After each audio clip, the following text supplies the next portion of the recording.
मेरा नाम कृतिका है। मैं अपनी सास की बीमारी से बहुत तंग आ चुकी थी।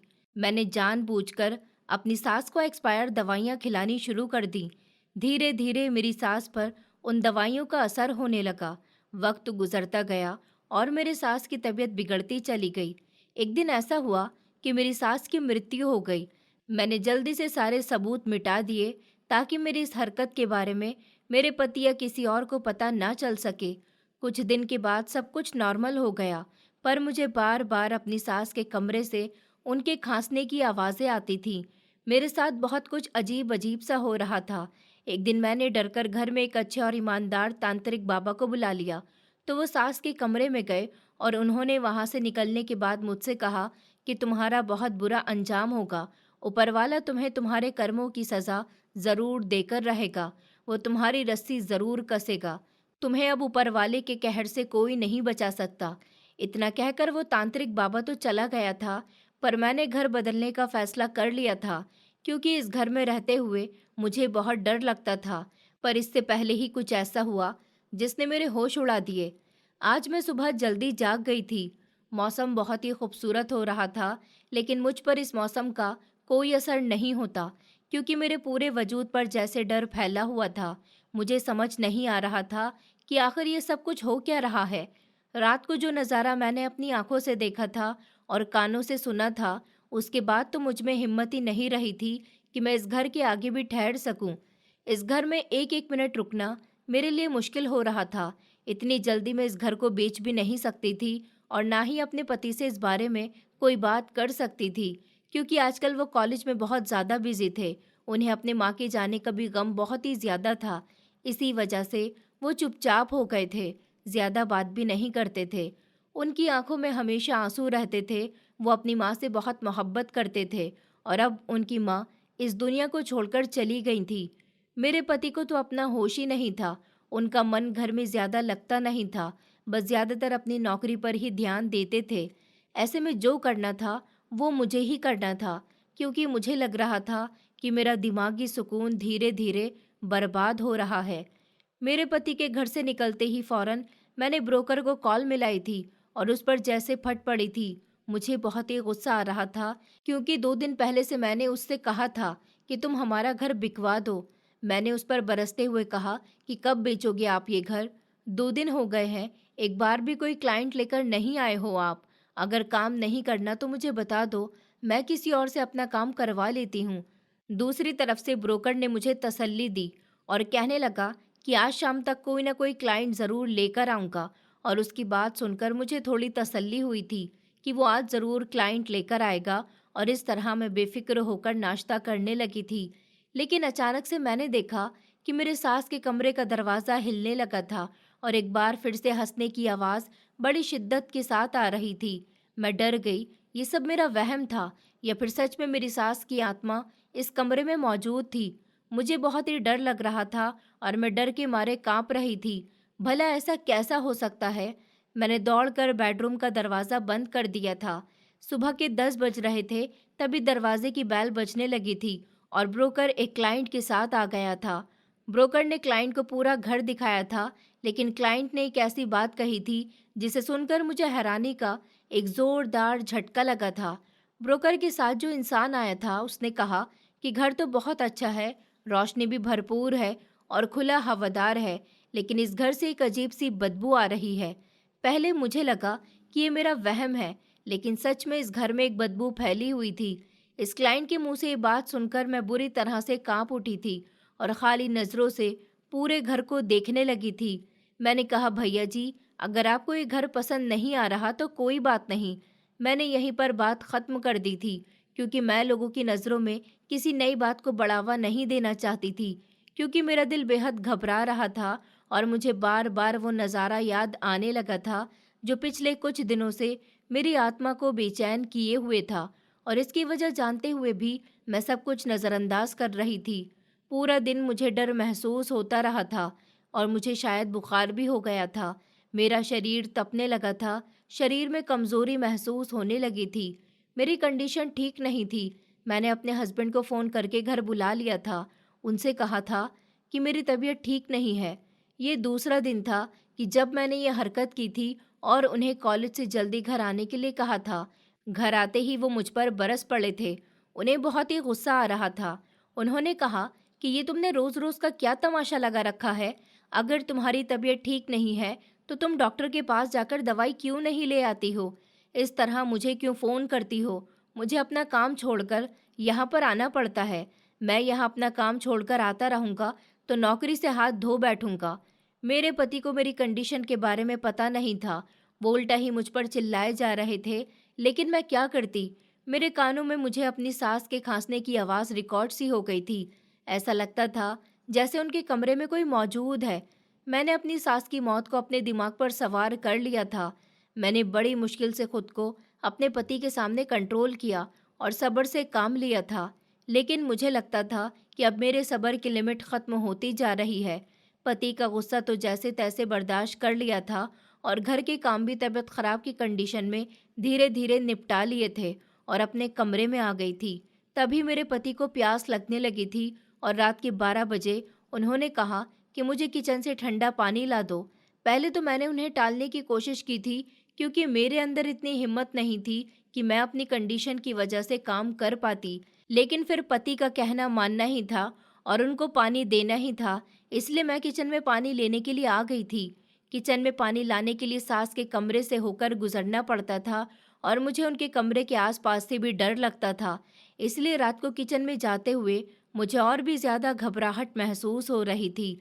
मैंने डरते डरते अभी किचन में कदम रखा ही था कि मुझे अचानक जोरदार खांसने की आवाज सुनाई देने लगी। अचानक मुझे ऐसा लगा जैसे किसी ने मेरे कान में धीरे से कहा है कि तुम्हें तुम्हारे कर्मों की सजा जरूर मिलेगी और बहुत जल्द मिलेगी। मैं डर के मारे पसीना पसीना हो गई और फिर बेहोश हो गई। मुझे कब होश आया, कैसे होश आया, मैं कुछ नहीं जानती थी। ये मेरे घर की कहानी है और मैं इस कहानी की सबसे मेन कैरेक्टर हूँ। इस कहानी को सुनकर आप लोगों को साफ तौर पर पता चल जाएगा कि मेरा इस कहानी में क्या किरदार है और इस कहानी से मिलने वाले सबक से आप अपनी ज़िंदगी सुधार सकते हैं। अगर आप किसी पर जुल्म कर रहे हैं और ख़ुद को लाचार समझते हैं तो जान लीजिए कि ऊपर वाला सब देख रहा है। उसकी लाठी बेआवाज़ है और वो एक न एक दिन हमें हमारे बुरे कर्मों का सिला ज़रूर देता है। ऊपर वाले का कहर बहुत ही जल्द ऐसे लोगों पर आता है और फिर उन्हें कहीं का नहीं छोड़ता। जैसे मेरी ज़िंदगी में मैंने जो पाप किया उसकी सज़ा मुझे ज़िंदगी में ही मिल गई और मैं आज तक पछता रही हूँ। माता पिता की सबसे छोटी बेटी थी, छोटी होने के साथ साथ लाडली भी थी। मेरा एक ही भाई था और हम दो बहनें थीं। दोनों बहनें शादीशुदा थीं, भाई भी लाडला ही था। पर मुझे मेरे पिता से बहुत ज़्यादा लाड प्यार मिला था और उसी लाड प्यार ने मुझे बुरी तरह से बिगाड़ दिया था। मेरी दादी तो अक्सर मेरे पिताजी से कहा करती थी कि तुम अपनी बेटियों को बहुत सर पर चढ़ाते हो। बेटियों को ज़्यादा सर पर चढ़ाना नहीं चाहिए। अगले घर जाएंगी तो तुम्हारे लाड प्यार का बुरा असर पड़ेगा। अभी इन्हें संभाल लो, वरना आगे चलकर हाथ से निकल जाएंगी। लेकिन मेरे पिताजी दादी की ये बात टाल दिया करते थे। वो अपनी बेटियों के मामले में किसी से कुछ नहीं सुनते थे और कहते थे कि मैंने अपनी दोनों बड़ी बेटियों को बहुत प्यार और मोहब्बत से पाला है, हमेशा उनको इज्जत दी है। वो मेरे हाथ से नहीं निकली तो फिर छोटी बेटी क्यों निकलेगी? बस ऊपर वाला इसका भाग्य अच्छा करे। वो हमेशा मेरे अच्छे भाग्य की प्रार्थना किया करते थे और जब पिताजी मेरी तारीफ करते थे, मेरी तरफदारी करते थे, तो मुझे बहुत अच्छा लगता था। दिन गुजरने लगे थे। मैंने अपनी शिक्षा कंप्लीट कर ली थी। इंटर के एग्ज़ाम जैसे तैसे करके दे दिए थे। घरेलू कामों में मेरा दिल नहीं लगता था और पढ़ाई से तो मैं बहुत ही दूर भागती थी। मेरा दिल चाहता था कि मैं सब कुछ छोड़ छाड़ कर इस घर में बैठी टीवी देखती रहा करूं और मुझे कोई डिस्टर्ब न किया करे। सारे काम मुझे चुटकी बजाते ही तैयार मिला करे और मैं सारा दिन मोबाइल चलाती रहा करूं। इसके अलावा मुझे और कोई काम नहीं करना पड़े। लेकिन भला जिंदगी कभी इतनी आसान होती है जितनी मैंने सोची हुई थी? इंटर बोर्ड के एग्ज़ाम के बाद ही मेरे रिश्ते आने शुरू हो गए थे। आलोक को मैं नहीं जानती थी, वो मेरे लिए बिल्कुल अजनबी थे। मुझे अपनी सुंदरता पर बहुत घमंड था और इसी वजह से मैंने बहुत सारे रिश्ते रिजेक्ट कर दिए थे। मैं चाहती थी कि कोई लड़का सुंदरता में मेरे मुकाबले पर तो होना चाहिए जिसके साथ मेरी शादी हो। मेरी मम्मी तो मुझसे तंग ही आ गई थी और उन्होंने मेरे पिता को मेरी जिम्मेदारी दे दी थी कि अब तुम ही अपनी बेटी को संभालो और उसे समझाओ कि अब उसकी शादी की उम्र हो गई है। इस उम्र में ये हमें बेइज्जत न करे और चुपचाप किसी ठीक रिश्ते को स्वीकार कर ले। मैंने मम्मी से कहा, मम्मी आप क्यों मेरे पीछे पड़ गई हो? मैं इस बात को अगर मम्मी से कहती तो पापा फौरन मेरी मदद के लिए आते थे और कहते थे कि मेरी बेटी ठीक कह रही है, तुम इसके पीछे मत पड़ा करो। ये सुंदर है, पढ़ी लिखी है, तो हमें इसके स्वभाव के मुताबिक ही लड़का ढूंढना पड़ेगा। इस पर मम्मी खामोश होकर रह जाती थी और अफसोस करती हुई ही अक्सर दिखाई देती थी। उस समय काश मैं उनकी नसीहत समझ लेती तो शायद मेरी जिंदगी इतनी मुश्किल नहीं होती जितनी मैंने सोची भी नहीं थी। दिन गुजरने लगे थे। मम्मी ने मुझे घर में फ्री बैठे हुए देखा तो कॉलेज में एडमिशन दिलवाने के लिए जोर दिया, मगर इस बात पर तो मेरे पापा भी राजी थे कि मुझे घर में खाली बैठने के बजाय कॉलेज में एडमिशन लेना चाहिए और अपनी पढ़ाई को आगे जारी रखना चाहिए। अब उन लोगों की बात मानते हुए मैंने कॉलेज में एडमिशन ले लिया था और फिर यहीं से मेरी ज़िंदगी बदल गई। अपने कॉलेज के ही एक प्रोफेसर की मोहब्बत में मैं गिरफ्तार हो गई और घर में जिद लगा ली कि अगर मैं शादी करूंगी तो उन्हीं से करूंगी। वो कुंवारे थे और मुझसे उम्र में पूरे 10 साल बड़े थे। ये बात सुनकर तो मम्मी पापा भी हैरान रह गए थे। उन्होंने मुझे खबरदार कर दिया था कि हमने सारी जिंदगी तुम्हारी हर जायज़ तमन्ना पूरी की है, लेकिन तुम्हारी ये ख्वाहिश मैं पूरी नहीं कर सकता, इसलिए बेहतर यही होगा कि तुम बाज आ जाओ। लेकिन मैं बाज नहीं आई थी। मैंने उन लोगों की बातों का कोई भी असर अपने ऊपर नहीं लिया था। मैंने घर में भूख हड़ताल शुरू कर दी थी और हर मुमकिन हद तक ये कोशिश की थी कि मैं आलोक के बगैर नहीं रह सकती। मैंने अपने कॉलेज के प्रोफेसर आलोक से बात कर ली थी। वो वैसे भी कुंवारे थे, उनकी उम्र मुझसे बड़ी थी। ऐसे में अगर उन्हें अपनी उम्र से छोटी जवान और सुंदर लड़की के लिए शादी ऑफर करती तो वो कैसे मना करते। लेकिन अब दिक्कत मेरे घर वालों की थी। आलोक की फैमिली में तो सिर्फ उसकी एक बीमार और बूढ़ी माँ थी जो कि आसानी से मान जाएंगी और इस तरह हमारी शादी हो जाएगी। 2 साल इसी बहस में गुजर गए थे और फिलहाल मैंने जज्बात में आकर ऐसा कदम उठा लिया था जिसने मेरे माता पिता को हिलाकर रख दिया था। मैंने अपनी कलाई की नस काटने की कोशिश की और इस तरह मेरे माता पिता ने मेरी मौत के डर से मेरा रिश्ता कॉलेज के उस प्रोफेसर आलोक के साथ तय कर दिया था और मेरी उम्र में पूरे 10 साल का फर्क था। मेरी शादी हो चुकी थी और मैं विदा होने के लिए इसलिए वहां बैठी हुई थी। तभी मम्मी रोते हुए मेरे पास आई थी और कहने लगी थी कि तुमने मुझे एक औलाद की हैसियत से जितना तंग किया है, मेरी किसी औलाद ने मुझे इतना तंग नहीं किया। इसलिए तुम इस बात का हमेशा ख्याल रखना कि माता पिता को दुखी करने वाला इंसान कभी खुश नहीं रह सकता। फिर भी मैं तुम्हें हमेशा खुश रहने का आशीर्वाद देती हूँ कि तुम अपने पति के साथ हमेशा खुश रहो। तुम्हारी आदत नहीं है किसी और को बर्दाश्त करने की। शायद तुम्हारी फितरत में ही इस तरह के सारे खेल लिखे हुए हैं, पर अब मैं कुछ भी नहीं कर सकती। मैंने तुम्हें समझाने की बहुत कोशिश की थी, अब तुम जानो और तुम्हारी किस्मत जाने। मम्मी उस दिन बहुत रोई थी, यहाँ तक कि उन्होंने मुझे मेरे कॉलेज के प्रोफेसर के साथ विदा कर दिया था। मैं दुल्हन बनी अपने कमरे में बैठी अपने पति का इंतजार कर रही थी। दरवाज़ा खुला था और मेरी हैरानी की हद न रही थी कि मेरे पति के बजाय मेरी सास कमरे के अंदर दाखिल हुई थी और मुझे देखकर नसीहत करनी शुरू कर दी थी। वो दिन जो मेरी ज़िंदगी का सबसे खूबसूरत दिन था, मेरी सास की नसीहतों ने बर्बाद कर दिया था। मेरा मूड बहुत ज़्यादा ख़राब हो गया था। मैं वैसे भी एक जज्बाती ज़िद्दी टाइप की लड़की थी जिसने अपने घर वालों को भी कभी इतना हल्के में नहीं लिया था, तो मैं उनको कैसे हल्के में ले सकती थी। लेकिन फिर भी पहला दिन था, इसलिए मैंने खुद पर बड़ी मुश्किल से कंट्रोल लगाते हुए खामोश रहना ही बेहतर समझा था और अपनी सास को कुछ भी नहीं कहा था। तभी एक बार फिर से दरवाज़ा खुला था और मेरे पति अंदर दाखिल हुए थे। बजाय इसके कि वो मेरी सास को उनको उनकी हरकत पर डांटते कि वो नई नवेली दुल्हन के कमरे में इतनी देर के बाद क्यों निकली है और ऐसी सिचुएशन में उन्हें नई बहू के कमरे में जाने की क्या ज़रूरत थी। वो तो बेहद ही खुश हुए थे और अपनी माँ को मेरे पास बैठा देखकर, बातें करता देखकर उन्हें जैसे सुकून मिल गया था।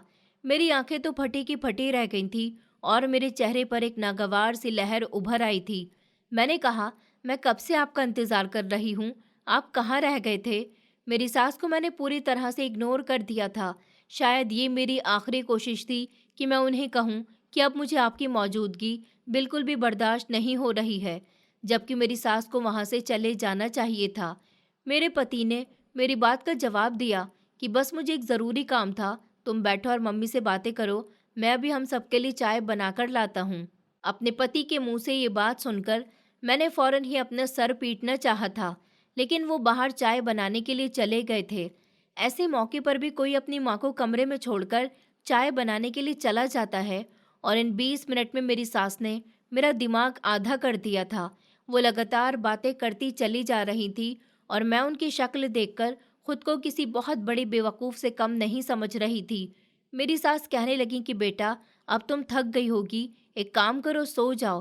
तभी मेरे पति भी कमरे के अंदर चाय लेकर आ गए थे और उन्होंने अपनी माँ को भी चाय वहीं पर थमा दी थी। मेरा दिल चाहा कि मैं उठकर कमरे से बाहर चली जाऊं। पहली रात की दुल्हन के साथ ये सारे तमाशे आखिर कौन करता है? मेरी सास ने मेरे गुस्से को पहचान लिया था, इसलिए वो मुझे कुछ कहे बिना अपना चाय का कप लेकर वहां से विदा हो गई थी और मैं एक ठंडी सांस भरकर दिल ही दिल में थैंक गॉड कहने लगी थी। मैंने अपने पति से कहा कि मुझे अकेले में आपसे बात करने का टाइम नहीं मिला। उन्हें शायद मेरी बात का बुरा लगा था, क्योंकि मेरे शब्द सुनकर उनके चेहरे की मुस्कुराहट गायब हो गई थी। मैंने कहा, क्या हुआ? मैंने कुछ गलत कह दिया क्या? शादी की पहली रात ही सफाइयाँ देने में गुजर रही थी, इसलिए मुझे रह रहकर गुस्सा आ रहा था। मेरे पति ने कहा कि नहीं, अगर मम्मी थोड़ी देर हमारे पास बैठ गई तो तुमने बर्दाश्त क्यों नहीं किया? शायद मेरे पति को भी मेरे चेहरे के एक्सप्रेशन से अंदाज़ा हो गया था, इसलिए उन्होंने मुझे पहली रात ही बुरी तरह से डांट दिया था और इस पर मैं रो पड़ी। जल्द ही उन्हें अपनी गलती का एहसास हुआ, मुझसे सॉरी बोला और मुझे मुंह दिखाई का गिफ्ट दिया और फिर मुझे अपनी मोहब्बत भरी बातों में गिरफ्तार कर लिया। वो कहने लगे कि अच्छा, मैं तुमसे एक बात कहना चाहता हूँ। मैं जो उनकी मोहब्बत में भरपूर गिरफ्तार हो चुकी थी, उनकी बात सुनने के लिए उनकी तरफ देखकर मुस्कुराने लगी। उन्होंने कहा कि कृतिका, मेरी मम्मी को भूलने की बीमारी है, इसलिए वो बहुत ज़्यादा बातें करती हैं, तो यहाँ बैठ करके भूल गई थी कि हमारी शादी की पहली रात है, इसलिए वो ज़्यादा देर तक कमरे में बैठी रहीं। मैंने अपनी मम्मी को हमेशा मुश्किल में घिरा हुआ देखा है। बहुत छोटा था जब मेरे पापा की मौत हो गई थी और पापा के बाद मुझे मम्मी ने ही पाल पोस कर बड़ा किया। मम्मी पढ़ी लिखी नहीं है, लेकिन उन्हें हुनर आता है। उन्होंने अपने हुनर के ज़रिए से मुझे पढ़ाया लिखाया और आज मैं इस काबिल हूँ। 3-3 कॉलेज में लेक्चरार की नौकरी कर रहा हूँ और अपना घर चला रहा हूँ। अच्छी खासी आमदनी हो जाती है। मैं अपनी माँ को हर हाल में खुश देखना चाहता हूँ। मुझे बहुत अफसोस है कि मैं उनकी बीमारी दूर नहीं कर पाया। मैंने उनका बहुत इलाज करवाया, लेकिन उम्र के साथ साथ इतनी सारी बीमारियां हो गई हैं, इसलिए तुम्हें उनका ख्याल भरपूर तरीके से रखना है। उन्हें कुछ दवाइयां खानी पड़ती हैं। उनकी दवाइयों का टाइम अब तुम्हें याद रखना होगा। मैं जॉब पर जाता हूँ तो उन्हें फ़ोन करके दवाइयाँ खाने पर मजबूर कर देता हूँ, लेकिन अब तुम आ गई हो ना, ये सारी जिम्मेदारी तुम्हारी होगी और तुम्हें अच्छे से निभानी होगी। मेरा मूड अभी थोड़ी देर पहले ही बेहतर हुआ था, अब उनकी ये सारी बातें सुनकर एकदम से फिर से खराब हो गया था। लेकिन जबकि शादी की पहली रात थी, इसलिए मैं अपनी पहचान अपने पति के सामने खोलकर नहीं रखना चाहती थी। वैसे भी मेरी पसंद की शादी थी, इसलिए अब मुझे थोड़ा बर्दाश्त तो करना ही था। इसलिए मैंने खुद को तसल्ली दी थी और उनकी हाँ में हाँ मिलाई थी। जबकि असल बात तो ये थी कि मैं दिल ही दिल में पछता भी रही थी कि ये मैं कहाँ आकर फंस गई हूँ और इस बुढ़िया को भी अब मुझे संभालना है क्या? मैंने शादी इस बुढ़िया को संभालने के लिए ही की है क्या? शादी से पहले भी हमारी एक मुलाकात हुई थी, जिसमें उन्होंने अपनी मम्मी का जिक्र शुरू कर दिया था और मैंने तब उनका ध्यान बटा दिया था। काश मैं उस समय उनका ध्यान ना बटाती, तो आज मुझे अच्छी तरह से पता चल जाता कि उनकी मम्मी को कौन सी बीमारी है और वो क्या क्या मुश्किलें मेरे लिए खड़ी कर सकती हैं। जबकि सच बात तो ये थी कि उनकी मम्मी बहुत ही सिंपल बिहेवियर की औरत थी। उनकी एक बात से भी मुझे नहीं लगा था कि उनके अंदर घमंड या ईगो हो सकता है, बल्कि वो तो एक समझदार और नरम शब्दों वाली औरत थी। अगले दिन सुबह मैंने अपने पति को कहा था कि हम शादी के बाद की कोई रस्म नहीं करेंगे। मेरे घर वाले भी मुझे बुलाने के लिए नहीं आएंगे, बल्कि हम दोनों ही किसी अच्छी जगह पर बाहर नाश्ता करने के लिए चलते हैं। हालांकि शादी के बाद ही पहली रसोई घर की बहू बनाती है, मगर मैंने अपने पति से कहा कि हम लोग बाजार से नाश्ता करते हैं। मेरे पति को मेरी ये रस्म तोड़ने वाली बात अच्छी लगी थी और उन्होंने कह दिया था कि ठीक है। सुबह सवेरे जब मैं तैयार होकर लगभग 10 बजे के बाद कमरे से बाहर निकली, तो क्या देखती हूँ कि मेरी सास नाश्ता टेबल पर अच्छी तरह से सजा चुकी थी और वहां बैठी हमारा इंतजार कर रही थी। मेरे पति तो जैसे अपनी मम्मी के इस कदम से पिघल गए थे और मेरी कही हुई बात को भूल गए थे। इस तरह शादी के पहले ही दिन मैं अपनी सास के लिए अपने दिल में नफरत पैदा कर चुकी थी। मैंने अपने पति से कहा, हम यहाँ नाश्ता करेंगे, क्योंकि मैं अपने पति को कुर्सी खींचकर बैठते हुए नाश्ता करते हुए देख चुकी थी। तो दिल जैसे तड़प उठा था और गुस्सा आसमान को छूने लगा था। लेकिन मैंने अपने आप पर बड़ी मुश्किल से काबू पाया था और अपने पति को याद दिलाया था कि हमने तो नाश्ता बाहर करने का सोचा था। उन्होंने मुझे आंखों ही आंखों में इशारा किया और खामोश रहने के लिए कहा था कि मम्मी ने मेहनत और प्यार से सारा नाश्ता बनाया है। मैंने नाश्ते के टेबल पर नज़र दौड़ाई थी। हलवा, पूरी और सैंडविच, ऑमलेट, जूस, चाय, यहाँ तक कि मक्खन के साथ ब्रेड भी रखा हुआ था और आलू के पराठे भी थे। पहले ही दिन मेरे प्लान पर पानी फिर चुका था। लगता है अब सारी जिंदगी इस बुढ़िया को भी हमारे साथ शादीशुदा जिंदगी में रखना पड़ेगा। मैंने दिल ही दिल में सोचा था, लेकिन मैं ऐसा नहीं होने दूंगी। मैं अकेले जिंदगी गुजारूंगी, वो भी सिर्फ और सिर्फ अपने पति के साथ, और इसमें कोई तीसरा मेंबर शामिल नहीं होगा, चाहे वो उनकी माँ ही क्यों ना हो। मैंने दिल ही दिल में फैसला कर लिया था और चुपचाप बैठ गई थी। नाश्ता करने लगी थी, लेकिन सच तो ये था कि मुझे उनकी माँ पर बहुत गुस्सा आया था। वो नाश्ते की प्लेट में चीज़ें डालकर दे रही थी और मैं उन्हें मना कर रही थी। वो अजीब ज़बरदस्ती करने वाली औरत थी। मेरा पेट भर चुका था, लेकिन फिर भी वो जिद कर रही थी कि मैं पेट भरकर नाश्ता करूं। मैंने कहा, मम्मी जी, मेरा पेट भर चुका है, अब मैं और कितना खाऊंगी। तंग आकर मैंने उन्हें तेज़ आवाज़ में कहा तो वो मुस्कुराती रहीं, लेकिन मेरे पति ने चौंक कर मुझे देखा था।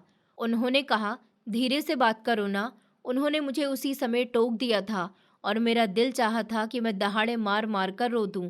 क्या वो अपनी बूढ़ी माँ को नहीं देखते थे, जो मेरे पीछे ही पड़ गई थी। मैं नाराज़गी से अपने कमरे में आ गई थी, लेकिन मेरे पति ने मुझे मनाने की कोशिश भी नहीं की थी और वो अपनी माँ के साथ बैठकर गप्पे लगाते रहे थे। शादी की अगली सुबह ऐसी भी हो सकती है क्या? मैंने दिल ही दिल में सोचा था। मुझे बहुत ही बुरा महसूस हुआ था कि मेरे पति ने मेरी परवाह नहीं की थी और अपनी माँ के पास ही बैठे रहे थे। ऐसे तो जिंदगी बहुत मुश्किल हो जाएगी। मुझे इस बुढ़िया का कोई ना कोई इंतज़ाम करना होगा। मैं दिल ही दिल में प्लानिंग बनाने लगी थी। हमारी शादी को 2 महीने गुजर चुके थे और इन 2 महीनों में मेरी सास ने मेरी नाक में जैसे दम करके रख दिया था। उनकी तबीयत एक बार बहुत ख़राब हो गई थी। अपने कमरे में बैठी मैं टीवी देख रही थी। उन्होंने 2-3 बार मुझे अपने पास बुलाया था, लेकिन मैं उनके पास नहीं गई थी, क्योंकि मैं जानती थी कि अगर मैं उनके पास गई तो मेरे 2-3 घंटे बर्बाद हो जाने थे। वो इतनी बातें करती थी कि मैं तंग आ जाती थी।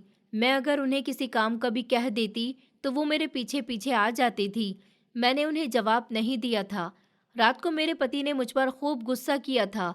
कहने लगे कि मम्मी बता रही थी कि तुम आज सारा दिन कमरे में बंद रही हो और बाहर उनके पास बैठी भी नहीं हो। मैं जब घर में आया हूँ तो वो मुझे बाहर मिली थी और रो रही थी। जिंदगी में मैंने कभी अपनी मम्मी को आंसू नहीं दिए, तो तुम भी होशियार रहो, ऐसा मत करो। उनके कदमों में मेरा स्वर्ग है। उन्होंने मुझे समझाया तो मैं उनके गले लग गई थी। मैंने कहा कि मेरी तबीयत खराब थी, इसलिए मैं यहाँ बैठी रही। मम्मी को चाहिए था कि वो मुझसे पूछने आती, वो मेरे कमरे में नहीं आई थी। मैंने बहुत ही मासूमियत के साथ अपने पति को अपने जाल में फंसा लिया था। आलोक ने कहा कि तुम्हें क्या हुआ? मेरे पति वैसे भी मुझसे मोहब्बत करते थे, इसलिए उन्होंने मुझसे पूछ लिया था और मैंने रोते हुए उनके कंधे पर सर रख दिया था और कहा था कि मैं प्रेग्नेंट हूँ। ये खबर सुनकर उन्होंने अपनी मम्मी को भी कमरे में बुलाया था और मिठाई मंगवाई थी। पहली बार मुझे उनकी माँ बुरी नहीं लगी थी, लेकिन ये सिर्फ हफ्ते में 1-2 बार होता था। मुझे बधाइयाँ दी थी और मेरे सर के ऊपर से नोट वार दिए थे। वो काफ़ी देर तक मेरे पास बैठी रही थी, फिर अपने कमरे में वापस लौट गई थी। मेरे पति ने पहली बार खाना खुद गर्म करके खाया था और उन्होंने मुझे कहा था कि अब तुम्हें खुद का सबसे ज़्यादा ख्याल रखना है, क्योंकि तुम्हारे अंदर एक नन्ही सी जान पल रही है। इसका ख्याल रखने के साथ साथ तुम्हें मम्मी की दवाइयों का भी ध्यान रखना होगा। कल मैं उन्हें डॉक्टर के पास लेकर गया था। डॉक्टर ने मुझसे कहा था कि उनकी दवाइयों में शायद कोई कमी आ रही है, इसलिए वो ज़्यादा से ज़्यादा बातें करने लगी हैं और अब तो उन्हें पूरे शरीर में दर्द भी होता है। इसलिए कल वो तुम्हें अपने कमरे में बैठकर बुला रही थी। उनकी बात सुनकर मैंने सिर्फ हाँ में सर हिला दिया था। दिल में सोचा कि पता नहीं कब जान छूटेगी इस बुढ़िया से। अब तो मेरा बच्चा भी आ जाएगा, तो क्या मैं सारा दिन इसी की सेवा करती रहूंगी? मैंने दिल ही दिल में सोचा था। अगले दिन उन्होंने मुझे कोई भी काम करने से मना कर दिया था और कमरे में रहने के लिए ही कहा था, जबकि मेरा बहुत मन कर रहा था कि मैं अपने लिए नाश्ता खुद बनाऊं और अच्छे तरीके से बनाऊं। और सासू माँ के कहने पर मैं अपने कमरे में जैसे कैदी हो गई थी। उन्होंने मुझे नाश्ता लाकर बेड पर दिया था, जिसमें दूध, मक्खन, ब्रेड और बॉयल एग और यहाँ तक कि पराठे भी थे। लेकिन मेरा हलवा पूरी खाने का मन कर रहा था। मैंने जैसे तैसे करके थोड़ा बहुत नाश्ता कर लिया था। उनकी दवाई का टाइम हुआ तो मैंने उन्हें दवा खाने के लिए कहा था कि आपकी दवाई का टाइम हो गया है, खा लीजिए, वरना फिर आलोक मुझ पर गुस्सा करते हैं। मैंने उन्हें ताना देते हुए अंदाज में कहा था। उन्होंने मुस्कुराते हुए अपनी दवाई खा ली थी, लेकिन फिर काम करते करते वो फिसल गई थी और उन्होंने अपनी टांग तोड़ ली थी। उनकी एक टांग पर प्लास्टर हुआ था और साथ ही अचानक से पानी में बहुत ज़्यादा काम करने की वजह से उन्हें नमूनिया का अटैक भी हो गया था। मेरे पति ने तो अपने कॉलेज से 2 दिन की छुट्टी लेकर मेरी जिंदगी दुश्वार कर दी थी। हर वक्त उनकी आवाज़ आती रहती थी कि ये ले आओ, वो ले आओ, पानी गर्म रखो, मम्मी को नहलाओ, उनके कपड़े बदलवाओ, खाना खिलाओ, हाथ मुंह धुलवाओ। मैं तंग आकर रह गई थी। रात को मैंने उन्हें अपनी बातों के जाल में फंसाकर उनसे सिर्फ इतना कहा था कि आपको अपनी मम्मी के लिए कोई नर्स रख लेनी चाहिए जो उनकी देखभाल कर सके। मेरी कंडीशन भी ऐसी नहीं है कि मैं उनकी देखभाल इस हद तक कर सकूं। वो बिस्तर पर हैं। आपको तो पता है कि उनकी टांग का मामला है, वो उठकर वॉशरूम तक नहीं जा सकती। ऐसे में मैं कैसे ये सब कुछ मैनेज करूंगी? मेरे पति ने मेरी बात सुनी थी और रो पड़े थे। कहने लगे कि अगर तुम मैनेज नहीं कर सकती तो मैं मैनेज कर लूंगा, लेकिन अपनी माँ के लिए किसी नर्स का इंतज़ाम नहीं करूंगा। उन्होंने सारी ज़िंदगी मुझे पाल पोस कर बड़ा किया और अब ज़िंदगी के आखिरी लम्हे हैं तो तुम चाहती हो कि मैं उन्हें किसी और के हवाले कर दूं जो उन्हें जानता तक नहीं हो, और जानता हूं कि उसका सुलूक मम्मी के साथ कैसा होगा। मैंने फौरन ही अपना सर पकड़ लिया था और सोचा था कि बुड्ढी को तो अब इस दुनिया से ही विदा करूंगी। अब दिन रात मेरे पति मेरे पास सोने के बजाय अपनी मम्मी के पास रुके रहे थे। उन्हें शायद खांसी का दौरा उठा था और वो सारी रात खांसती रही थी। मुझे कमरे में लगातार उनकी आवाज़ें आती रहीं, लेकिन मजाल है जो मैं उठकर बाहर गई हूँ। अगले दिन मैंने बहाना बनाया था कि मेरी तबीयत ठीक नहीं है, मुझे अपने मायके जाना है। मेरे पति ने मुझसे कुछ नहीं कहा और मायके छोड़ दिया था। 2 दिन तक मैं वहीं रही थी। मेरे पति ने मुझे फ़ोन करके बुलाया भी था कि मम्मी की तबीयत बहुत ख़राब है, मैं अकेला उन्हें संभाल नहीं पा रहा। मैंने नर्स का इंतज़ाम करने की कोशिश की है, लेकिन कोई भी नर्स राज़ी नहीं है। तुम आ जाओ घर पर। न चाहते हुए भी बुरे बुरे मुंह बनाते हुए मैं घर वापस लौट गई थी और अपनी सास के पास कमरे में गई थी। उन्होंने मुझे देखकर प्यार से अपने पास बुलाया था और कहा था कि बेटी, मैं कुछ दिनों की मेहमान हूँ, कुछ देर मेरे साथ बैठकर बातें कर लो। मेरे बेटे का ध्यान रखना, बहुत कमज़ोर हो गया है, मेरी वजह से अपना ख्याल नहीं रखता और 2 दिन से तो उसने खाना भी ठीक से नहीं खाया। मैं कहती हूँ कि मैं उठकर बना दूंगी तो कहता है कि नहीं, मैं खुद बना लूँगा, और देखो भूखा रहकर इसकी कैसी हालत हो गई है। ये सुना ही था कि मैं उन पर बरस पड़ी। मैंने कहा मम्मी जी, झूठ की भी कोई हद होती है, उन्होंने बाहर से लाकर खा लिया होगा और मेरी खुद की तबीयत भी ठीक नहीं थी, इसलिए मैं मायके गई हुई थी। अब यहाँ तो मेरे सिवा कोई कर नहीं सकता, उल्टा सब सेवाएं करवाते रहते हैं। मेरे पति ने गुस्से से मुझे देखा था, लेकिन मेरी सास ने उन्हें रोक दिया था। उन्होंने कहा कि ठीक कह रही है बहू, कोई बात नहीं है बेटी, तुम जाओ सो जाओ। वो समझ गई थी कि मैं उनकी मौजूदगी बर्दाश्त नहीं कर पा रही हूँ। उस कमरे से निकलते ही मुझे उनकी आवाज़ आई थी, जो अपने बेटे से कह रही थी कि बेटा, मैं प्रार्थना करती हूँ कि ऊपर वाला मुझे अपने पास बुला ले, फिर तुम्हारी ज़िंदगी शायद आसान हो जाएगी। मेरे पति ने शायद अपनी माँ से मेरे बारे में कुछ कहा था, तभी उनका ये जवाब आया था। मुझे हंसी भी आई थी कि बुढ़िया अब जान गई है कि मैं इसके साथ नहीं रहना चाहती। अगले दिन मेरे पति अपने काम पर चले गए थे। उन्होंने मुझे कहा था कि मम्मी को किसी भी तरह की शिकायत नहीं होनी चाहिए, दवाई टाइम पर ज़रूर दे देना और देख लेना कि अगर उनकी दवाइयाँ ख़त्म हो गई तो मुझे मैसेज कर देना। मैं अपने कमरे में बैठी रही थी। नाश्ता बनाने के बाद मुझे अपनी सास की आवाज़ आई थी, बहू, मुझे भी नाश्ता दे दो। मैंने उन्हें भी नाश्ता दे दिया था।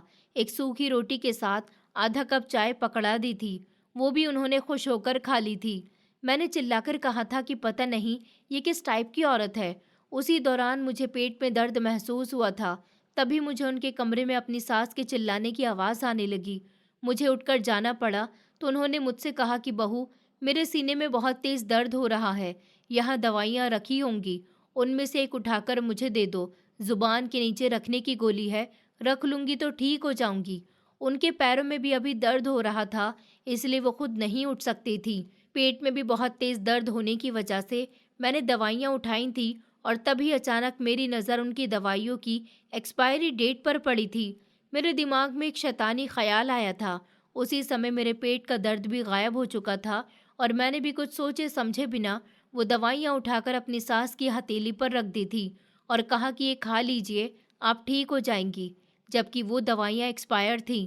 मेरे पति ने मुझे साफ तरीके से बता दिया था कि अगर कोई दवाई कम हो तो मुझे मैसेज करके बता देना, मैं वो वापसी पर ले आऊँगा। लेकिन मुझ में तो जैसे शैतान सवार हो चुका था। बार बार वो मुझे आवाज़ें देती रहीं, यहाँ तक कि मेरे पति भी आजकल रात को उन्हीं के पास सो रहे थे। हमारी शादी को सिर्फ 4 महीने का समय हुआ था और ये सारा खेल तमाशा शुरू हो गया था। इसलिए मुझे उनसे बहुत ज़्यादा नफ़रत महसूस हुई थी और मैंने अपनी नफ़रत की वजह से आखिरी हद को आज़मा लिया था। मैंने उन्हें एक्सपायर्ड दवाइयाँ दे दी थीं। दवाइयाँ खाने के बाद भी उन्होंने मुझे आशीर्वाद दिया था और कहा था कि ऊपर वाला हमेशा तुम्हें खुशी रखे और तुम जैसी बहू हर किसी को दे। मैंने मुस्कुराकर उनकी ये प्रार्थना सुन ली थी। उस समय मेरे ज़मीर पर जैसे कोई बोझ नहीं था। शायद मेरी तबीयत में ही हैवानियत थी।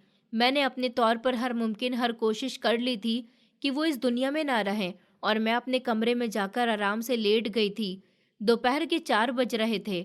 मेरी आँख खुल गई तो घर में एकदम से खामोशी छाई हुई थी, वरना आँख खोलते ही मेरी सास की खांसी की आवाज़ मुझे बार-बार सुनाई देती थी। और आज इतनी खामोशी क्यों छाई हुई है? मैंने उठकर फ़ौरन से अपनी सास के कमरे में झाँका तो वो ज़मीन पर उल्टे मुँह गिरी हुई थी और उनके सर से खून निकलकर बह चुका था। ये क्या हुआ? मैं फ़ौरन से आगे आई, तभी मुझे वो एक्सपायर्ड दवाई की डिब्बी नज़र आई थी। मतलब कि उनका काम तमाम हो गया था। मैंने फ़ौरन से उनकी नब्ज़ चेक की, जो ना होने के बराबर थी। मतलब कि मेरी प्लानिंग कामयाब हो गई थी और मैं जीत गई थी। मैंने दिल ही दिल में थैंक गॉड कहा था। सबसे पहले उन्हें जैसे-तैसे करके मैंने खींच-खींच कर बेड पर डाल दिया था। वो बेसुध हो चुकी थी, फिर उन पर ब्लैंकेट डाल दिया। उनके मुँह से निकलने वाले झाग मैंने साफ़ कर दिए थे। ज़मीन पर जो खून था, वो उसी कंडीशन में पड़ा हुआ था, वो भी चादर से साफ़ कर दिया था। ज़मीन साफ़ करने के बाद मैंने वो दवाई की डिब्बी भी जो सबूत थी, उसे उठाकर खिड़की से बाहर फेंक दिया था और अपनी आंखों में बेपनाह पानी डालकर अपने पति को फ़ोन किया था। उन्होंने फ़ोन पर कहा कि क्या हुआ है? वो लेक्चर के दौरान मेरा फ़ोन अटेंड कर चुके थे। उन्होंने कहा, मम्मी तो ठीक है ना? उनका पहला सवाल यही था। मैंने कहा, आलोक, मम्मी जी ठीक नहीं है, उन्हें सांस नहीं आ रही है, वो सांस नहीं ले पा रही हैं। आप जल्दी से घर पर आ जाओ, मम्मी जी को डॉक्टर के यहाँ लेकर चलते हैं। और जब तक वो अपने कॉलेज से घर आए थे, मैं अपने कमरे में बैठकर चिप्स खाती रही थी, क्योंकि मुझे बहुत भूख लग रही थी। घर के दूसरे कमरे में लाश पड़ी हुई थी और मैं यहाँ बैठकर ये नाटक कर रही थी।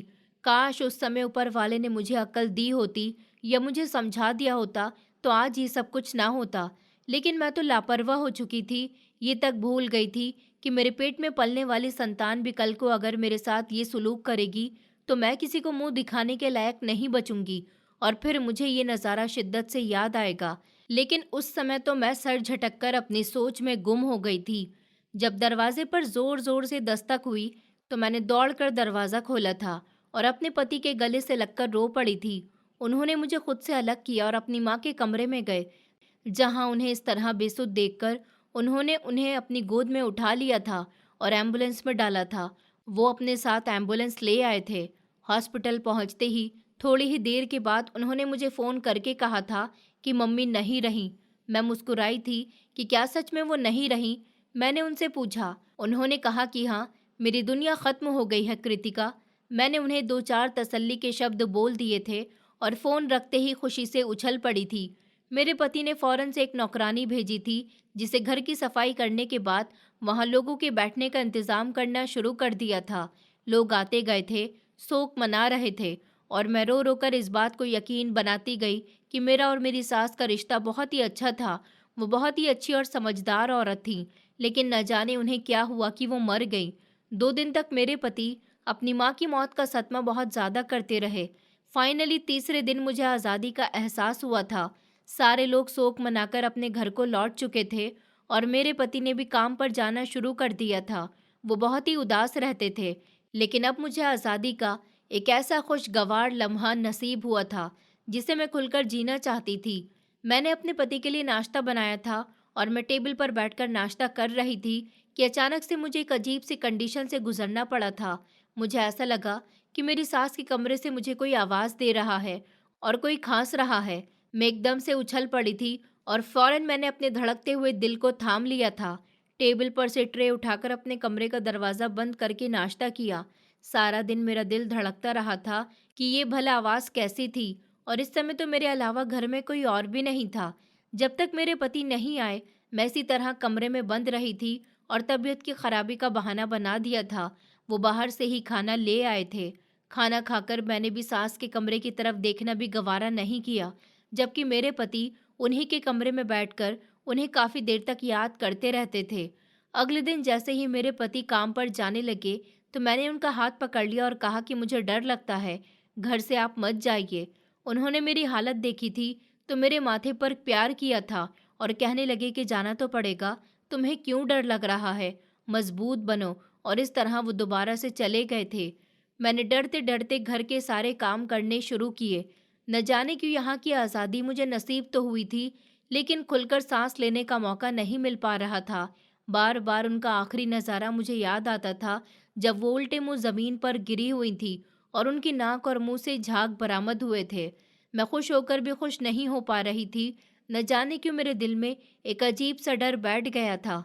अभी भी मैं अपनी सास के कमरे के सामने से गुजरती थी तो मुझे उनके खांसने की भरपूर आवाज़ आती थी और मेरा दिल जैसे सहम कर रह जाता था। मेरी डिलीवरी का टाइम भी करीब आ रहा था और मैं खुश रहना चाहती थी, लेकिन जो पाप मैंने किया था उसके बाद मैं खुश कैसे रह सकती थी। मैंने अपनी सास को अपने हाथों से कत्ल किया था, उन्हें एक्सपायर्ड दवाइयाँ खिलाई थी। ऐसे में वो इस दुनिया से ही चली गई थी और अब मैं उनकी गैर मौजूदगी में खुशी मनाने से भी डर रही थी, क्योंकि मुझे बार बार ऐसा महसूस होता था कि जैसे उनके कमरे में बैठकर कोई दोबारा खांसी कर रहा हो। एक दो बार मैंने हिम्मत करके कमरे में झांका था तो मुझे एक अजीब सी बदबू महसूस हुई थी। दिन ब दिन मैं बहुत ज़्यादा डरने लगी थी। मेरा चेहरा पीला पड़ गया था। मेरे पति ने भी नोटिस किया था कि आजकल मैं बहुत ज़्यादा डरने लगी हूँ। अब मैं उन्हें क्या बताती कि ये डर, ये तकलीफ किस चीज़ की है। मैं अब अक्सर रातों को उठ उठकर रोने लगी थी। मेरे पति मुझे तसल्ली देते थे, लेकिन मैं उनसे भी नज़र नहीं मिला पा रही थी कि जो पाप मैंने किया था उसकी कोई माफ़ी नहीं थी। मैंने एक लाचार बूढ़ी औरत को एक्सपायर्ड दवाइयाँ खिलाकर हमेशा हमेशा के लिए जान से मार दिया था, ताकि मैं आज़ाद ज़िंदगी गुजार सकूं और उनकी मुझ पर कोई रोक टोक ना हो। मैं बहुत सारी मुश्किलों का शिकार हो चुकी थी। मैं अक्सर रातों को सारी सारी रात जागते हुए गुजार देती थी। मुझे नींद नहीं आती थी और डर अलग लगता था। दिल चाहता था कि इस जगह को छोड़कर कहीं दूर भाग जाऊं, लेकिन अब तो मेरी आज़ादी की ख्वाहिश ही मेरे गले का खंजर बन चुकी थी, जिस पर तो पहले मुझे गर्व होता था, लेकिन मेरी सास की मौत के 1 हफ्ते बाद ही मेरी अकल ठिकाने आ गई थी और मुझे लगा था कि अब मैं कभी पहले की तरह जिंदगी नहीं जी पाऊंगी। आंख बंद करती थी तो सास नजर आती थी, आंख खोलती थी तो ऐसा लगता था कि वो घर में कहीं घूम रही हैं, मुझे पुकार रही हैं, और उनके खांसने की आवाज़ें तो जैसे हथौड़ा बनकर मेरे सर पर लगती थी। मैंने अपने पति को बार बार घर बेचने के लिए तैयार किया था, लेकिन ब्रोकर कोई भी क्लाइंट लेकर आता तो क्लाइंट को घर पसंद ही नहीं आता था और उन्हें घर में अजीब सी बदबू महसूस होती थी। मैं तंग आ गई थी। कई लोगों से कांटेक्ट किए थे, लेकिन घर बिकने का नाम ही नहीं ले रहा था। मेरे पति ने मेरी ये हालत देखी तो एक तांत्रिक बाबा को बुलाया और मेरे कहने के मुताबिक सास का कमरा दिखाया था। मैं अपने पति को मना करती रही थी, लेकिन उन्होंने मेरी एक नहीं मानी थी। उनका कहना था कि हो सकता है घर के अंदर कोई परेशानी हो, कोई भूत प्रेत या आत्मा ने हमारे घर पर अपना ठिकाना कर लिया हो। उन्होंने कहा कि तांत्रिक बाबा को बुलाकर दिखा देते हैं कि घर में क्या परेशानी है, क्या वजह है कि तुम इतना डरती रहती हो। पहले तो तुम इतना नहीं डरती थी, तुम्हारे चेहरे पर रंग बदल गया है, आंखें अंदर की तरफ धंस चुकी हैं और तुम तो जैसे हंसना ही भूल गई हो। इस बात का असर कहीं मेरे बच्चे पर ना पड़ जाए। वैसे भी मेरी प्रेगनेंसी के आखिरी दिन चल रहे थे, इसलिए मेरे पति ने मेरी भरपूर फिक्र करते हुए तांत्रिक बाबा को बुलाया था। उन्होंने मेरे पति की तरफ देखकर कहा था कि जो अत्याचार यहाँ इस कमरे में किया गया है, इसकी वजह से ये सब कुछ हो रहा है।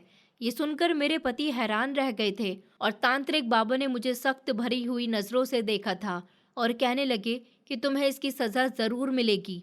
तांत्रिक बाबा तंत्र मंत्र बहुत अच्छे से जानते थे। उनका कहना था कि तुम्हारी सास की आत्मा उस कमरे में अभी भी मौजूद है, जो कि बहुत तड़प रही है। तुम्हारी सास एक बहुत अच्छी औरत थी और अच्छे लोगों की आत्मा को इतनी आसानी से शांति नहीं मिलती। जो जुल्म तुमने अपनी सास के साथ किया है, वो मुझसे छुपा हुआ नहीं है। मुझे हकीकत पता चल गई है।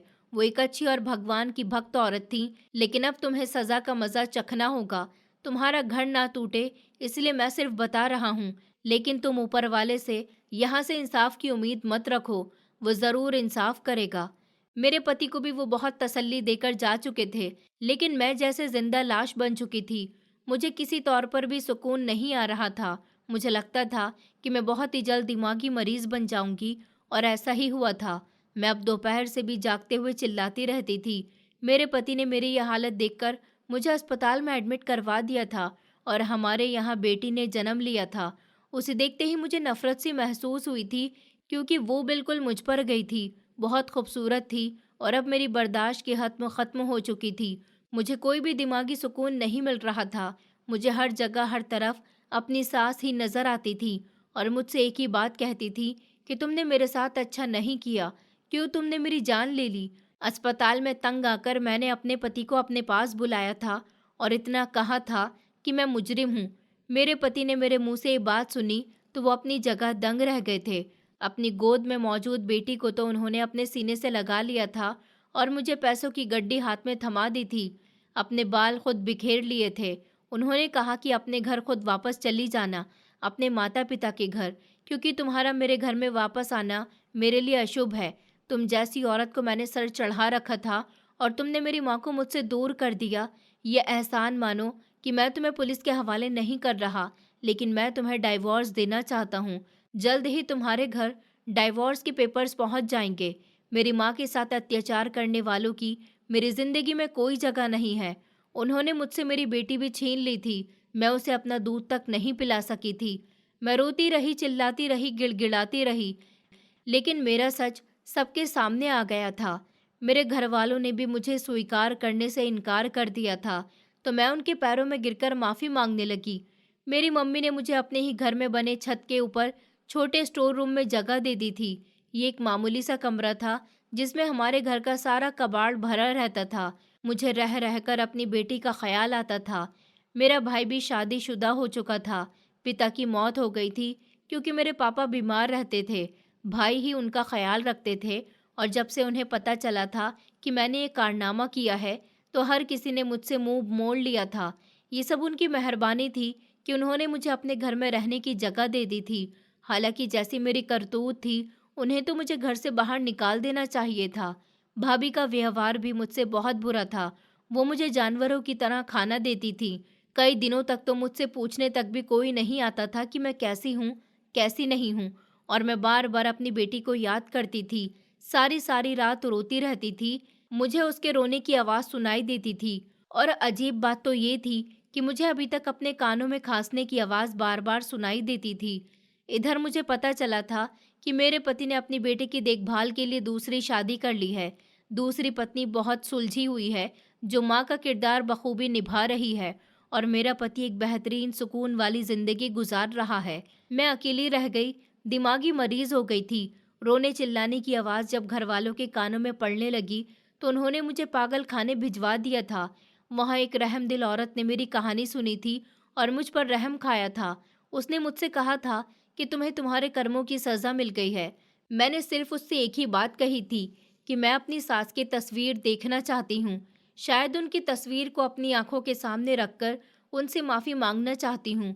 और वो औरत मेरे पति के घर जाकर उनसे तस्वीर लेकर आ गई थी, और मैं उनकी तस्वीर को अपनी आंखों के सामने रखकर फूट फूट कर रोई थी। उनसे हाथ जोड़कर माफ़ी मांगी थी। और फिर उसी रात मुझे एक सपना आया था जिसमें मैंने अपनी सास को देखा था, जो मुझसे कह रही थी कि तुम्हारी माफ़ी स्वीकार हो गई है, लेकिन अभी तो तुम्हारी भी मौत होनी बाकी है। जब तुम ऊपर जाओगी तो तुमसे मेरी एक-एक तकलीफ़ का हिसाब लिया जाएगा। मैं आज भी पागल खाने में हूँ, मेरा इलाज भी चल रहा है और मैं पागल खाने में काम भी करती हूँ। मुझे अपनी बेटी बहुत याद आती है और फिर एक दिन पागल खाने के सारे लोग एक अच्छी सुकून वाली जगह जा रहे थे। तब मुझे रास्ते में मेरा पति एक औरत के साथ नज़र आया था। उनके साथ एक बेटी भी थी। गोद में बैठे हुए वो मुझे बाइक पर जाते हुए दिखाई दिया था। वो बच्ची कोई और नहीं बल्कि मेरी ही बेटी थी, जिसका नाम शायद उन्होंने उम्मीद रखा था। वो बिल्कुल मेरी हमशक्ल थी, मुझ पर गई थी। यहाँ तक कि हमारी गाड़ी जब वहाँ से गुजरी तो वो मेरी तरफ देखकर मुस्कुराई भी थी। मेरी आंखों से आंसू टपक कर बाहर निकल गए थे, लेकिन अब तो वक्त हाथों से फिसल चुका था। मेरी जिद्दी तबीयत ने मुझे ये दिन दिखाया था और अकेले दुनिया पर राज करने की ख्वाहिश ने मुझे कहीं का नहीं छोड़ा था। मैं एक इंसान की कातिल बन चुकी थी और अब सारी जिंदगी पछतावे की नज़र गुजारती थी। मेरी मम्मी ने मुझे पहले ही खबरदार कर दिया था कि तुम्हारी ये शादी ज़्यादा समय नहीं चल सकेगी और सिर्फ 1 साल के समय में ही मुझे डाइवोर्स हो गई थी, बल्कि मैं कातिल भी बन गई थी। और ये दो जुर्म मेरी ज़िंदगी के इतने बड़े जुर्म बन गए थे कि मैं अब मौत का इंतज़ार कर रही हूँ कि काश मुझे मौत आ जाए और ये सारे दुख दर्द ख़त्म हो जाए। लेकिन इंसान को अपने किए की सज़ा जीते जी भुगतनी होती है और दुनिया में ही उसे उसके कर्मों का फल मिल जाता है। जिस तरह मैंने अपनी सास के वजूद को बर्दाश्त नहीं किया था, रिश्तों की मर्यादा का पालन नहीं किया था, उनकी इज्जत नहीं की थी, आज मैं अकेले ही ज़िंदगी के बाकी दिन काट रही हूँ। वक्त से पहले मुझ पर बुढ़ापा आ चुका है। औलाद के होते हुए भी मैं माँ की ममता से तरस रही हूँ और उसके लिए ही सिसकती रहती हूँ। काश मैंने वो सब ना किया होता। काश मैंने अपनी सास को एक इंसान समझा होता, ना कि अपना दुश्मन। तो आज मैं अपने पति के साथ खुश रहती। लेकिन बस इंसान की ज़िंदगी में फिर और काश ही रह जाता है, जो उसे आगे भी पछतावे में डाले रहता है। और मेरे साथ भी यही सब कुछ हुआ। मैं अक्सर रात को पागल खाने के इसी खाली कमरे में लेटकर छत को देखती रहती हूँ और सोचती हूँ कि आखिर इंसान की फितरत में ये जिद क्यों रखी गई है। क्यों हमें वो चीज़ ज़्यादा प्यारी लगती है जो हमारे पास नहीं होती, और जो कुछ हमारे पास होता है उसकी कदर हम वक्त पर क्यों नहीं करते। मेरी ज़िंदगी एक आईना थी और उस आईने में अब मुझे सिर्फ एक ही चेहरा नज़र आता था, पछतावे का। जब मैं दूसरी औरतों को देखती हूँ जो अपने बच्चों के साथ हंस रही होती हैं या कोई अपनी बेटी माँ के गले लगकर खुश हो रही होती है, तो मेरी आत्मा अंदर ही अंदर चीख उठती है। माँ बनने का दौर वही समझ सकता है जिसने अपनी कोख से किसी को जन्म दिया हो और फिर उसे अपनी आंखों के सामने किसी और की गोद में खेलता हुआ देखा हो। मैं अक्सर खुद से सवाल करती थी कि क्या मैं सिर्फ एक गलती की सज़ा काट रही हूँ या मेरे अंदर की कोई अनदेखी खामोशियों का नतीजा है। क्या सिर्फ कत्ल मेरा गुनाह था? वो घमंड, गुरूर, वो बदनामी, वो नफ़रत जो मैंने बरसों से अपने दिल में पाली थी, वो सब मेरे जुर्म थे। मैंने एक ज़िंदगी छीन ली थी, शायद कहीं रिश्ते इससे पहले मार डाले थे। ये दुनिया, ये ज़िंदगी, ये सब कुछ एक परीक्षा है और शायद सबसे कठिन परीक्षा ये है कि हम उन लोगों के साथ कैसे पेश आते हैं जो हमारे सबसे करीब होते हैं, जो हमसे बिना किसी शर्त के मोहब्बत करते हैं, जैसे एक माँ करती है, चाहे वो अपनी हो या सास हो। मैंने हमेशा सास को गलत नज़र से देखा, एक रुकावट समझा, मगर कभी ये नहीं सोचा कि वो भी तो किसी की माँ थी। वो भी तो चाहती थी कि उसके बेटे की ज़िंदगी में सुकून हो, इज्जत हो, मोहब्बत हो। मैंने उसकी आंखों में वो मोहब्बत नहीं देखी थी जो वो मेरी बेटी के लिए रखती थी, और आज वही मोहब्बत मुझे तरसा रही है। आज मैं वही माँ हूँ जिसकी ममता बेकरारी से तड़प रही है। कभी कभी जब पागल खाने की दीवारों पर उदासी छा जाती है तो मैं उन कमज़ोर औरतों को देखती हूँ जिनके चेहरे पर बीते हुए समय के निशान छपे हुए थे, और उनमें मुझे अपनी परछाई नजर आती है। सबकी कहानी अलग थी, लेकिन दर्द का रंग एक जैसा था।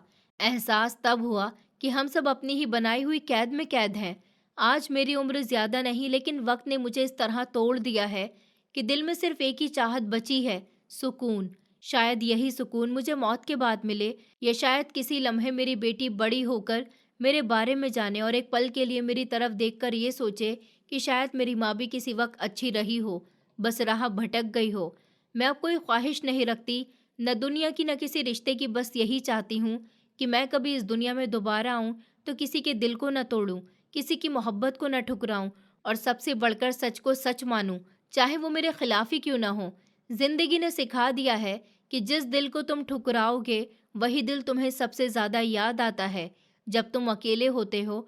और जब तुम्हें अपनी सच्चाई की सजा दुनिया में पहले ही मिलने लगे तो समझ जाओ कि ऊपर वाला तुमसे नाराज नहीं, बस तुम्हें संवार रहा है। और अब मैं संवर रही हूँ, आंसुओं से, खामोशी से और अकेलेपन की सख्त आग में जलकर। कई साल बीत चुके थे, दिन, महीने और साल अब सिर्फ कैलेंडर के शब्द थे जो दीवारों पर लगे रहते थे और वक्त के हाथों पीले पड़ जाते थे। पागल खाने की जिंदगी अब मेरी आदत बन चुकी थी। मैं उन औरतों को माँ कहकर बुलाती थी जिनकी आंखों में उनके बीते हुए समय की राख जमी हुई होती थी, और उन लड़कियों को बेटी जो दुनिया की बेरहम ठोकरों से टूट चुकी थी। शायद यही मेरी सजा थी, ये शायद यही मेरी माफी थी।